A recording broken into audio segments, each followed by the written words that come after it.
Halo, saya Amelia. Kita akan melanjutkan video kita tentang SDGs.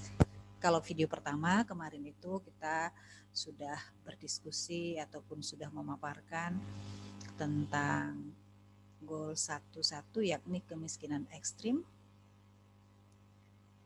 Untuk kali ini kita akan membahas 3 capaian, yakni capaian 1, 2, 1, 3 dan 1, 4.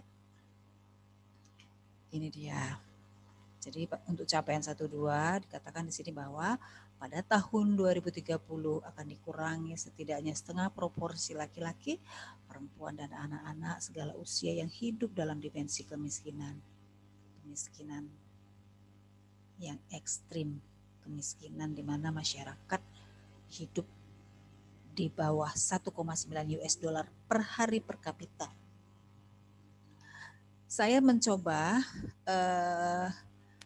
merumuskan topik riset yang bisa dikembangkan dari goal ini. Ya, ini pendapat saya. Kita bisa kembangkan ya anak-anak kami yang masih di S1 yang akan membuat penelitian tugas akhir bisa mengembangkan tema ini ya. Yang pertama, kajian tentang peningkatan jumlah keluarga miskin perkotaan mengacu pada indikator SDGs. Tetapi dimaksud saya tadi kemiskinan di masa pandemi COVID ya. Boleh keluarga miskin perkotaan, keluarga miskin pedesaan, silakan dipilih ya. Kalau misalnya keluarga miskin perkotaan itu keluarga yang di wilayah slum area atau wilayah kumuh ya. Kemudian kalau di desa itu biasanya mereka itu hidup dari ini mata penghidupannya dari buruh tani ataupun petani skala kecil memiliki lahan yang sempit seperti itu ya. Ini anak-anak pertanian ini cocok ini meriset ini, sosiologi, manajemen juga ya. Yang kedua, ketahanan perempuan, women resilience ya, dalam pemenuhan ekonomi keluarga di masa pandemi COVID. Kenapa saya tadi menawarkan ketahanan perempuan? Karena di dalam SDGs nanti di goal berikutnya itu tertera memang pengaruh keamanan gender ya. Jadi perempuan itu juga menjadi salah satu poin yang akan didampingi ya. Jadi ini dia bagaimana perempuan bisa bertahan ya. Kemudian yang ketiga, model sistem informasi desa dalam mendukung data kemiskinan kota ataupun di pedesaan juga ya. Jadi sistem informasi ya, boleh kelurahan, boleh desa. Ini penting sekali ya karena untuk mengupdate jumlah data orang miskin di kelurahan atau di desa itu harus terus di maintain, harus diupdate. Mungkin aja mereka menjadi lebih miskin. Bertambah jumlah penduduk yang miskin karena situasi COVID ya. Nah, itu bisa juga kita ini mungkin udah agak tinggi ya, mungkin S2, S3 ya. Kemudian ketahanan pangan, food security masyarakat miskin di masa pandemi. Ya, jadi bagaimana mereka bertahan hidup, bagaimana mereka memenuhi asupan pangan ketika masa pandemi COVID. Ya, inilah ya. Mungkin yang lainnya nanti bisa ditulis di kolom komentar ya, nanti bisa kita rekapitulasi. Inilah kira-kira yang bisa disampaikan untuk topik riset untuk goal 1-2. Ini data pendukung hasil survei ekonomi sosial ekonomi nasional. Ini BPS yang melaksanakan ya. Dikatakan bahwa memang tahun 2015 sampai 2019 terjadi penurunan angka kemiskinan. Jadi Indonesia juga memiliki target agar jumlah penduduk di bawah garis kemiskinan itu menurun 7-8% ya. Diharapkan setelah tahun 2019. Tetapi pada awal 2020 terjadi pandemi COVID. Jadi semuanya berubah total. Ambiar istilah anak mudanya ya. Nah ini yang sebaiknya bisa kita teliti ya. yang ini. Contoh-contoh ini bisa dikembangkan sesuai dengan background kita masing-masing. Oke, ke poin 1.3 atau capaian 1.3, menerapkan sistem dan langkah-langkah perlindungan sosial yang sesuai dengan standar nasional. Jadi bagi kelompok yang rentan ini, apa sebenarnya langkah-langkah agar mereka bisa lepas dari kerentanannya? Jadi ada perlindungan sosial. Karena memang kelompok ini harus memang betul-betul ada istilahnya uphold, diangkat, karena mereka nyaris tenggelam, mereka nggak mampu untuk naik ya. Harus ada program yang bisa mengangkat mereka. Jadi ada sebenarnya 10 elemen di dalam pendukung perlindungan sosial ini. Yang pertama, pelayanan kesehatan, kemudian tunjangan orang sakit, perlindungan terhadap orang dengan kebutuhan khusus, lansia, korban, ini juga termasuk korban bencana alam, korban KDRT, ya, ibu hamil, ibu menyusui, anak-anak, pengangguran, kecelakaan kerja, dan perlindungan pada orang-orang yang dalam kelompok pengucilan sosial, ya, orang yang dikucilkan, mungkin karena penyakit, HIV, AIDS, corona. Nah, jadi ini bisa kita buat kira-kira menjadi subjek penelitian. Jadi bagaimana sebenarnya langkah-langkah yang sudah dibuat di dalam memberikan perlindungan, katakanlah untuk orang dengan kebutuhan khusus, ya. Ini memang hal baru, mungkin ini di atas 2015 semuanya. Kalau sebelumnya mungkin tidak ada masuk di dalam program, ya. Ini dia program perlindungan sosial seperti jaminan kesehatan masyarakat, program keluarga harapan, beras untuk keluarga miskin, bantuan siswa miskin. Ini juga sangat menarik untuk kita kaji. Saya pernah mendengar seperti keluhan, ya keluhan lah ya, dari orang-orang di sekitar rumah saya. Dia kebetulan mereka orang kita Jawa ya, jadi mereka bilang, ih dek nenek duwe omah gedong, katanya itu si beneficiary, si penerima manfaat PKH itu punya rumah gedong, punya rumah gedung permanen berarti. Tapi kenapa ya dia dapat dana PKH? Nah, mungkin di dalam pemilihan beneficiaries ini sudah pasti ada banyak pertimbangan ya. Mungkin kita selalu berpikir positif.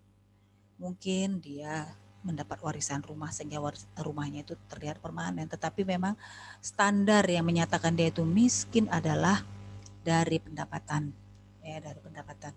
Mungkin aja rumahnya bagus tapi memang dia tidak bekerja saat itu, ya, atau memang dia benar-benar rentan. Dia punya rumah karena memang itu rumah tidak bisa menjadi indikator lagi, ya. Kemudian tapi memang jarang lah ya dia pendapatannya rendah, rumahnya cantik, ya jarang-jarang juga lah orang yang mewarisi rumah bagus tapi ternyata dia susah gitu ya. Tapi itu juga bisa kita kaji lah, mungkin itu bisa kita kaji menjadi satu kajian ya.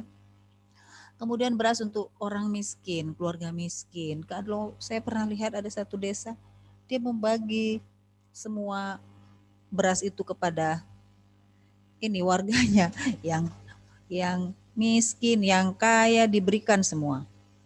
Ya, bagi rata. Terakhir yang kaya dia kan nggak mau menikmati makanan-makanan yang beras-beras, katakanlah beras yang kurang enak itu. Jadi dia jual lagi ke gede di sekitar rumahnya dan dibeli lagi sama keluarga miskin itu. Jadi luar biasa. Itu menjadi bahan kajian yang sangat menarik ya. Ya, apa yang fenomena yang terjadi di sekitar kita catat, kita riset, dan pasti akan berdampak nantinya. Kemudian inilah dia sedikit gambaran sebenarnya bagaimana sih kriteria orang yang mendapat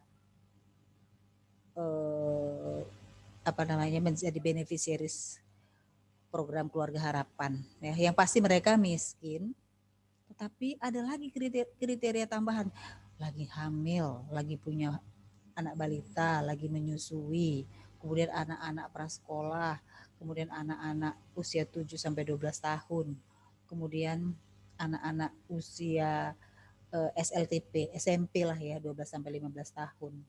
Jadi dia miskin dan ini kriterianya. Kalau dia miskin tapi bertubuh kekar dan usia produktif, pemerintah tidak akan memberikan itu. Ya. Yang keempat, capaian keempat dari goal no poverty, goal 1, di mana tahun 2030 bahwa laki-laki dan perempuan mengakses sumber-sumber pendapatan, kepemilikan, kontrol atas tanah, bentuk-bentuk kekayaan, warisan, sumber daya alam, ini yang jelas sekali sumber daya alam, teknologi juga, dan lembaga keuangan mikro atau microfinance ya. Jadi apakah masyarakat, ini satu tema untuk yang bisa kita kaji ya, untuk bahan kajian kita ya, temanya. Apakah memang kelompok-kelompok yang miskin dan rentan ini punya kontrol terhadap tanah, terhadap lahan ya, terhadap sumber daya alam contohnya. Ya, apakah mereka bisa mengakses sumber daya alam? Misalnya ada saya lihat satu wilayah ya di Kabupaten Karo, Sumatera Utara, ada di situ sumber air yang melimpah ruah. Tetapi kelompok yang miskin tadi memandang-mandang saja air yang jernih, air mengalir yang keren, yang apa ya, saya membayangkannya airnya keren sekali lah dari gunung turun ke bawah. Tapi kita tidak bisa karena nggak bisa dibawa ke apa namanya, kita harus mengambilnya dengan berjalan kaki, dijunjung. Artinya kan kita punya sumber daya, tapi kita tidak mampu mengakses karena tidak ada supporting untuk menaikkan air itu. Itu perlu kita kaji. Ya. Kemudian teknologi baru, ya, teknologi baru. Misalkan sumber energi terbarukan itu dari katakanlah listrik dari energi matahari. Apakah kelompok-kelompok miskin di pedesaan nun jauh di sana bisa mengakses? Apakah teknologi baru energi terbarukan ini hanya untuk perkotaan, lampu jalan yang keren-keren saja ya? Jadi ini memang benar-benar menarik sekali untuk kita kaji. Jadi silakan anak-anak kami mahasiswa S1 bacalah komponen-komponen dari SDGs. Kalau perlu soft copy-nya, silakan berikan alamat email. Kalau mau nomor WA juga boleh di kolom komentar nanti ya. Nanti kita kirim apa yang kira-kira diperlukan yang kami tahu ya. Misalnya tadi buku Susenas yang dari BPS ya, Survei Sosial Ekonomi Nasional. Sebenarnya bisa langsung di-download dari websitenya BPS. Ada sekitar 280-an halaman ya, berisi indikator-indikator untuk implementasi SDGs di Indonesia. Ya, jadi SDGs ini kan ada yang global, ada indikator global, tetapi ada Indonesia juga punya ya, seperti dalam 11